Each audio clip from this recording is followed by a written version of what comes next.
ajouter une minute pour que ça se connecte. Vous n'entendez plus le temps de parole.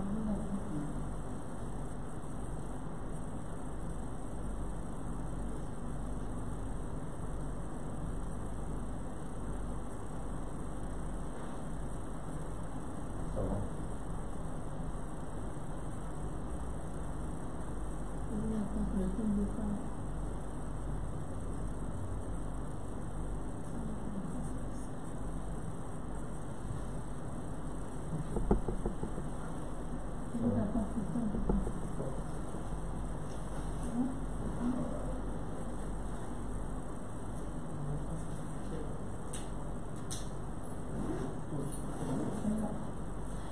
Nous recevons au fauteuil blanc l'honorable Kwasi Kwame Patrice, avocat de profession et par ailleurs député de Yamoussoukro commune, surnommé KKP. Cet homme plutôt discret en politique se prête à vos questions, chers internautes. Kwasi Kwame Patrice, présentez-vous. Merci, bonjour à tous. Je suis Kwasi Kwame Patrice, né le 2 décembre 1962 à Daloa. J'ai donc 57 ans. Je suis avocat de profession depuis 26 ans.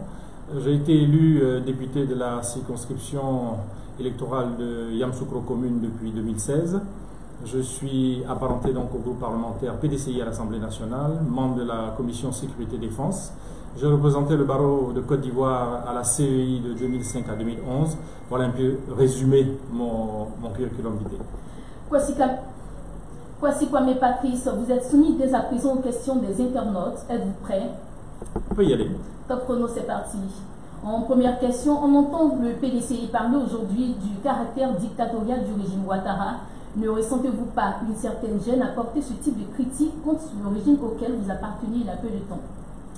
La question que je suis tenté de vous poser, c'est est-ce que la perception que vous avez du régime du président Ouattara est la même que celle que le PDCI en a? Si oui, alors pourquoi focaliser sur le fait que cette critique est portée par le PDCI-RDA? Je pense, je fais référence à un adage qui dit errare humanum est, perseverare diabolicum. Ça veut dire quoi? L'erreur est humaine. C'est persévérer dans l'erreur qui est diabolique. Alors si le PDCI, effectivement, à un moment de son parcours politique, a estimé qu'il fallait faire une alliance avec les RDR, que cette alliance ne rompt plus aujourd'hui, c'est tout à fait normal, à mon sens, que ce qui est critiqué par le PDCI, à juste titre, le soit. C'est tout. Ok. Votre alliance avec le président Ouattara fonctionnait bien lorsqu'un jeune Ivoirien a été littéralement massacré par les forces de l'ordre lors d'une marche pour réclamer la réforme de la CEI. Dès lors, les leaders de l'opposition Mamadou Koulibaly et Feu Abou Draman Sangaré ont même été secoués lors de cette marche-là. Aucun membre du PDCI à l'époque n'avait jugé bon de réagir. Pourquoi? C'est regrettable que ce jeune homme soit décédé, mais une fois de plus, je le répète, est-ce que les critiques du PDCI concernant la CEI, ces critiques-là sont pertinentes ou pas? C'est la question qu'il faut se poser aujourd'hui. Est-ce qu'il est légitime de vouloir une CEI indépendante, crédible, impartiale? Si oui, pourquoi est-ce que le PDCI ne pourrait pas porter donc cette revendication? Je pense que c'est légitime. Vous savez, on ne peut pas changer le passé, mais on peut bâtir l'avenir. Et donc moi je crois aujourd'hui qu'on peut bâtir l'avenir en disant les choses différemment ou que de la manière dont on le disait par le passé. La langue de bois aujourd'hui n'est plus de mise. Je suis heureux que le PDCI soit affranchi justement d'un certain nombre de contraintes et puisse dire en toute liberté ce que nous pensons de la situation politique de notre pays. Pourquoi est-ce que c'est maintenant que vous multipliez les déclarations sur la CEI? Écoutez, je pense que vous avez tout suivi avec moi. Depuis 2014, il y a un recours qui a été introduit devant la Cour africaine des droits de l'homme et des peuples. Ce recours-là a donné lieu à une décision de la Cour qui a demandé que la CEI soit réformée en profondeur, de façon intégrale. Cette réformation intégrale n'ayant pas eu lieu, il est légitime donc que le PDCI réclame une réforme en profondeur donc de la CEI. Alors, KKP, à titre personnel, quelle est votre position sur une éventuelle candidature de Henri Konan Bédié à la présidentielle 2020? Écoutez, je n'ai pas la chance d'être dans les confidences du président Bédié. Il ne m'a pas dit qu'il serait candidat et donc je pense qu'il est prématuré aujourd'hui de venir se prononcer sur une éventuelle candidature du président Bédié. Mais ce que je peux vous dire avec certitude, le jour où le président Bédié annoncera sa candidature, venez me voir et je vous dirai ce que j'en pense sans détour. D'accord. Le président Ouattara dit qu'il pourrait se présenter en 2020 si Bédié ou Gbagbo se présente. Que vous inspire cette déclaration et est-ce qu'il n'a pas raison? Alors déjà, je pense qu'il ne faut pas voir les choses en termes de génération. Je ne crois pas que ce soit seulement un problème générationnel, parce que penser qu'une nouvelle génération pourrait résoudre les problèmes de la Côte d'Ivoire, je n'en suis pas si sûr. La nouvelle génération pourrait être meilleure, mais pourrait être aussi pire. Nous n'avons aucune garantie. Un changement générationnel ne nous garantit absolument pas la qualité des dirigeants. C'est ce que je pense. Néanmoins, je tiens à rappeler que c'est le président Ouattara lui-même qui a procédé à la modification de la Constitution, donc qui a fait sauter le verrou de la limite d'âge, et qui devrait être cohérent. Nous avons voté une Constitution qui a à peine 4 ans. Nous n'allons pas encore partir voter une nouvelle Constitution pour modifier donc un certain nombre de dispositions de cette Constitution-là. Pour moi, je considère qu'en ce qui concerne le président Ouattara, même s'il a des velléités de se présenter au cas où le président Gbagbo et le président Bédié se présenteraient, il n'en a pas le droit. Constitutionnellement, il n'en a pas le droit, il ne peut pas faire un troisième mandat. N'oubliez pas que l'esprit de la Constitution, c'est de dire nous limitons les mandats du président de la République à 2 ans. Donc toutes les justificatifs, toutes les raisons qu'on pourrait évoquer pour justifier un troisième mandat, pour moi, ne sont pas valables. D'accord. Hier, le PDCI appartenait au RHDP. Aujourd'hui, vous n'êtes plus membre du RHDP. Pourquoi? Et quel est votre avis personnel sur la question? Puisque certains de vos frères du PDCI commencent à se rallier au RHDP. Alors, il y a une chose qui est importante. J'ai l'impression que tout le monde a oublié la raison fondamentale pour laquelle il y a eu ce désapparentement. Pendant longtemps, on est resté focalisé sur la question de l'alternance, mais l'alternance n'a jamais été le problème majeur au niveau du PDCI et du RDR. C'est une question qui était discutée depuis fort longtemps au plus haut niveau entre le président Bédié et le président Alassane Ouattara. Comment dire, le point de rupture est venu lorsqu'il a été question donc de la dissolution du PDCI-RDA. Donc c'est la disparition du PDCI-RDA qui a créé justement la scission entre nous. Ça n'a jamais été la question de l'alternance. Pourquoi? Parce que les militants que nous sommes, nous avons dit non. Les élus que nous sommes, nous avons dit non. Nous sommes allés voir le président Bédié pour lui dire nous ne sommes absolument pas d'accord pour que le PDCI disparaisse. Et ça a été ça, fondamentalement, qui nous a séparés. D'accord. Le PDCI a-t-il un deal avec Guillaume Soro? Si oui, quel est ce deal? Alors déjà, quand vous dites PDCI, vous dites Guillaume Soro, ça fait une institution et un individu. Alors ce serait plutôt normalement une institution, ou un individu et un individu.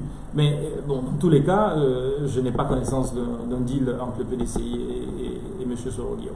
Que pensez-vous de sa candidature à la présidentielle 2020? Écoutez, c'est un citoyen ivoirien. Comme tout citoyen ivoirien, il a le droit de se présenter à l'élection présidentielle de 2020. Lorsque tout allait bien entre Bédié et Ouattara, le président Bédié militait pour que Gbagbo et Blé Goudé sortent de la haie, bien entendu. Là, il a changé depuis et il n'est plus avec Ouattara. Il demande leur libération désormais selon vous. Bédié a-t-il été loyal avec le président Ouattara? Pourquoi ne lui a-t-il pas donné ses conseils lorsque tout allait bien au sein de la défunte alliance PDCI-RDR? Alors, personnellement, je pense qu'on doit être loyal vis-à-vis de notre patrie, pas vis-à-vis d'un individu. Je pense que c'est l'intérêt de la patrie qui doit passer avant tout, avant tous les deals possibles, avant toute loyauté vis-à-vis des individus ou des institutions. Je pense aujourd'hui, la question que je vous pose également, c'est de savoir, est-ce que le fait que le président Bédié demande la libération du président Gbagbo et du ministre Blé Goudé, est-ce que c'est une bonne chose pour la Côte d'Ivoire dans le cadre de la réconciliation nationale? Je pense que oui. Je pense que c'est une bonne chose qu'ils soient libérés, qu'ils reviennent en Côte d'Ivoire. À partir de ce moment-là, je comprends mal qu'on puisse critiquer cette demande du président Bédié. On voit le président du PDCI Bédié ressortir l'affaire de l'orpaillage clandestin qu'il a appelé l'invasion du pays par des étrangers. Puis après son divorce avec Ouattara, cette façon de faire la politique est-elle saine? Pourquoi ne pas avoir dénoncé ce phénomène au temps de l'Alliance? Des ministres PDCI à l'époque pouvaient changer cela, mais pourquoi vous n'avez pas réagi? Je reviens encore sur ce que je disais tout à l'heure, hein, on ne peut pas revenir sur le passé. Je suis plutôt constructif. Je préfère regarder l'avenir, je préfère regarder les actes que nous posons aujourd'hui. Vous me parlez de choses, quelquefois, je n'étais pas élu. 2011, je n'étais pas élu. Je n'avais pas le droit d'avoir des activités politiques. J'étais le représentant du barreau au sein de la commission électorale indépendante. J'ai organisé les élections de 2010, je sais de quoi il s'agit. Mais ne revenons pas sur le passé. Regardons l'avenir et essayons de construire l'avenir ensemble. Je pense que c'est plus constructif et c'est plus positif. Personnellement, qu'est-ce que vous pensez de l'orpaillage pour l'instant? C'est un scandale. C'est un scandale. C'est un scandale. Pourquoi? Regardez nos rivières, nos lacs aujourd'hui sont en train d'être pollués avec des produits chimiques.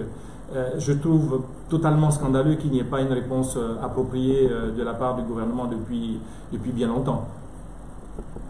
D'accord. La conseillère exécutive de Mamadou Koulibaly, candidat déclaré par le leader, le parti présidentiel 2020, je reconstitue ma question. La conseillère exécutive de Mamadou Koulibaly, candidat déclaré du parti leader à la présidentielle de 2020, a été expulsée nuitamment en direction de la Suisse après plusieurs heures d'audition.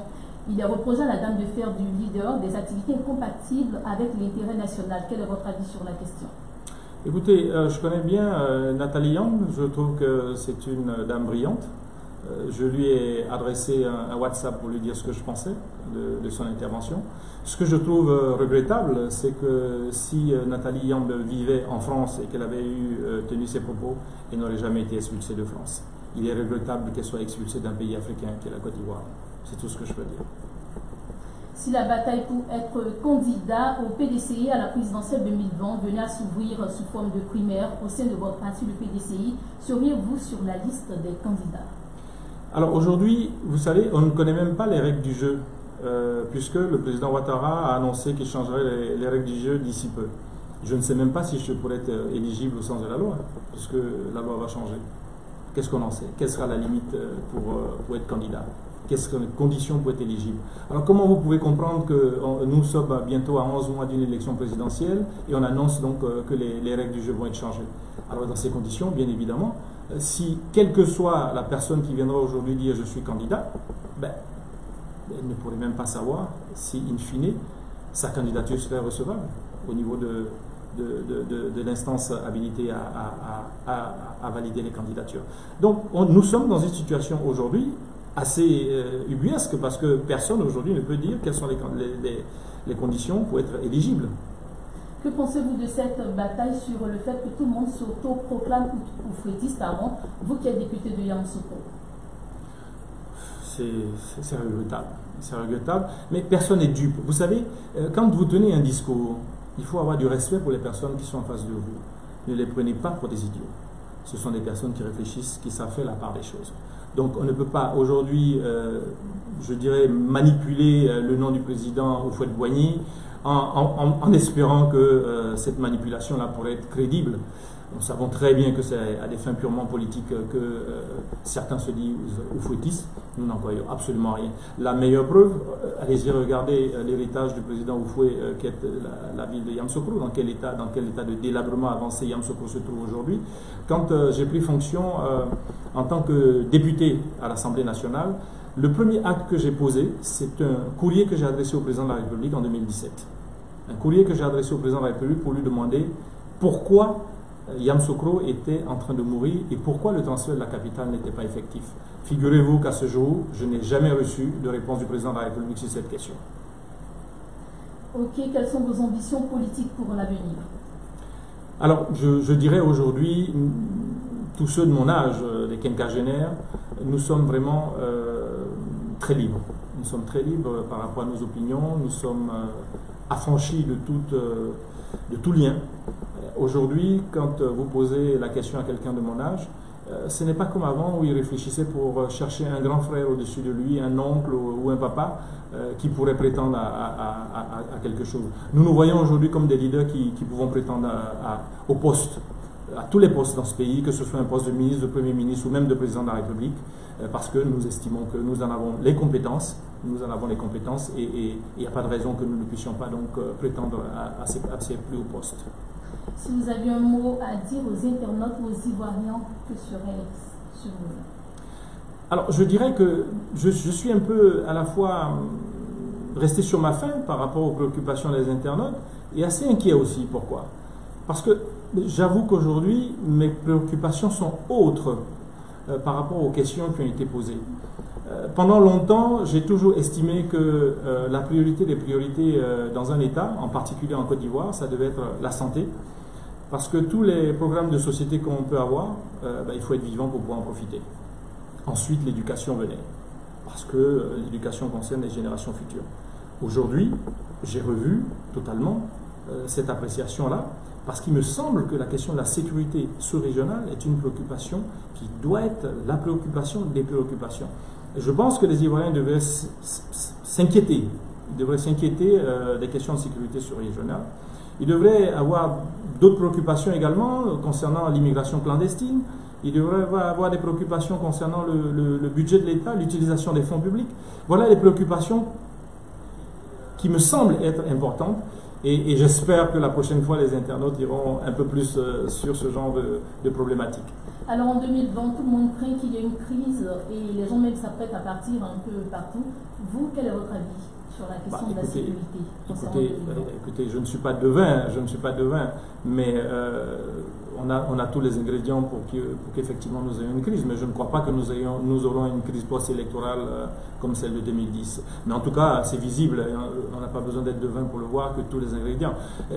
Excusez-moi, mais je le répète encore, à 11 mois d'une élection présidentielle, le président de la République envisage de modifier la Constitution. À 11 mois d'une élection présidentielle, nous avons une CEI qui est contestée par toute l'opposition. Excusez-moi, mais tous les ingrédients sont réunis pour qu'une crise advienne. Est-ce qu'il y a une probable alliance entre le PDCI et le parti de Soro qui est en train de se mettre en place? J'ai aucune idée. C'est vrai que je suis député, membre du groupe parlementaire PDCI, membre du bureau politique, mais je n'ai aucune idée d'une quelconque alliance à ce niveau. Une alliance également avec le FPI? Écoutez, par définition, je considère que les alliances peuvent se faire avec tous les partis politiques. Donc, je ne vois pas pourquoi est-ce qu'on exclurait un parti plutôt qu'un autre. Aujourd'hui, nous sommes dans une plateforme de l'opposition qui fonctionne très bien au niveau de l'Assemblée nationale. Toutes les actions que nous menons aujourd'hui sont menées avec les 3 groupes parlementaires de l'opposition à l'Assemblée nationale. C'est une dynamique qui fonctionne très bien. Je pense qu'elle a été expérimentée et marche très bien. Elle peut être expérimentée également au niveau des partis politiques et c'est ce qui est en train d'être fait avec la plateforme qui a été mise en place par le président Bédier. Nombreux sont les Ivoiriens qui pensent que le PDCI est aujourd'hui un parti instable. Quel est votre avis sur la question? Un parti stable? Instable. Alors, dites-moi, quels sont les critères de l'instabilité? Au contraire, je dis aujourd'hui, le PDCI est un parti stable, et plus stable que jamais. Pourquoi? Parce que justement, les ingrédients de l'instabilité sont partis du parti aujourd'hui. Et ça nous permet donc d'avoir une stabilité. Alors, Patrice Kwame Kwasi, quel est votre mot de fin? Écoutez, mon mot de fin, je donne rendez-vous donc à vos organes de presse le 19 décembre. Nous aurons un bureau politique du PDCI-RDA qui va décider de la date de la convention justement pour le choix du candidat du PDCI. Et donc je vous donne rendez-vous au soir du 19 pour en reparler. Je vous remercie.